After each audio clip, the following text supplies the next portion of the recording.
Bonjour à tous, je m'appelle Anthony Bertin et je suis chef barman à l'Aquarium Bar à l'hôtel Castelbrac à Dinard. Mais aujourd'hui, je suis aussi finaliste pour la compétition Bartender Online.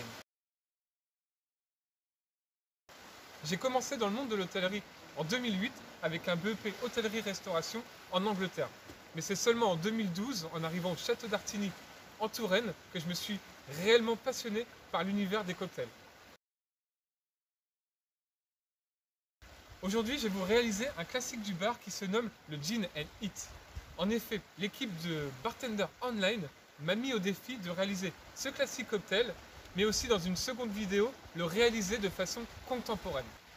Alors au début, cette recette m'a laissé vraiment perplexe puisqu'elle est composée uniquement de deux spiritueux. D'une part le gin et d'une autre part le vermouth rouge. Ce cocktail se situe à mi-chemin entre le dry martini et le martinez. On pourrait même l'appeler le sweet martini. Alors au fil des années et des générations, les dosages et la façon de le fabriquer a évolué. Mais en 1948, on peut noter que d'après l'ouvrage The Fine Art of Mixing Drinks, proposait de le servir à température ambiante. Mais durant ces 30 dernières années, un barman très connu, très influent, se nommant Sacha Petraske, a réécrit l'histoire de ce cocktail en proposant son Perfect Serve. Selon lui, ce cocktail devrait se servir plutôt glacé avec une dilution d'eau à hauteur de 1,5 centilitres pour 7,5 centilitres de spiritueux. Aujourd'hui, moi je vais vous le proposer tout d'abord avec une part de vermouth rouge de la maison Routin située à Chambéry avec 2,5 centilitres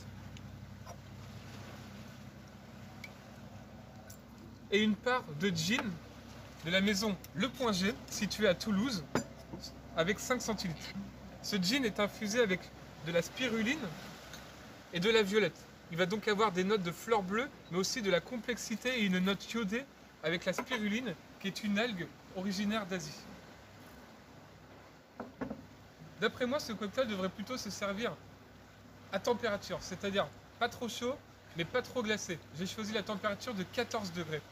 Mais je voudrais regarder aussi cette dilution qui, selon moi, combinée à la force et à la complexité de ces deux spiritueux, va vraiment apporter quelque chose. Cette note minérale va nous permettre de mieux appréhender la force de ce cocktail. Donc pour cela, je vais utiliser une méthode que j'ai mis au point spécialement pour ce cocktail. J'ai donc percé juste auparavant un clair ice de la maison Ice Cube Co. À l'aide d'une perceuse. Et je vais faire couler en son centre les deux spiritueux, de façon à avoir une dilution à hauteur d'environ 0,8 centilitres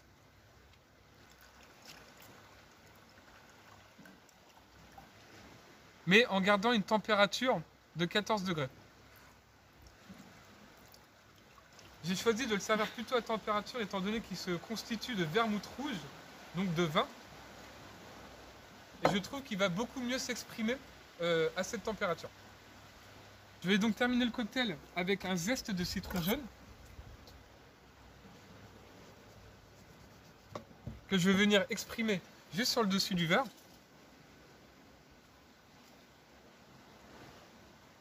Et pour la dégustation, je vous propose de le servir dans ce verre et d'aller mêler les essences de citron avec le gin, le vermouth rouge. Voilà, d'aller venir le sentir là comme ça. Là.